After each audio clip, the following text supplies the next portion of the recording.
পর্ব ২৪৪ আল্লাহর প্রতি সন্তুষ্ট হওয়া।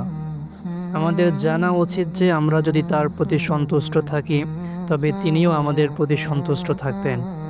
অতএব আপনি যদি অল্প পরিমাণ রিজিকে সন্তুষ্ট থাকেন তবে তিনিও আপনার অল্প আমলে সন্তুষ্ট হয়ে যাবেন। অবস্থা যাই হোক না কেন, তার বাছবিচার না করে আপনি যদি সন্তুষ্ট থাকেন তবে আপনি দেখতে পাবেন যে আপনি আপনার প্রভুর সন্তুষ্টি অর্জন করেছেন এবং বুঝতে পারবেন যে আল্লাহ তার সন্তুষ্ট একনিষ্ঠ বান্দাদের উপর সর্বাপেক্ষা অধিক সন্তুষ্ট হন। অপরপক্ষে আছে মুনাফিকরা। আল্লাহ তাদের আমলকে প্রত্যাখ্যান করেন, চাই তাদের আমল হোক বা বেশি হোক।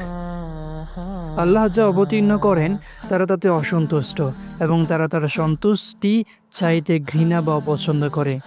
এভাবে তাদের আমল বৃথা সম্পাদিত হয়।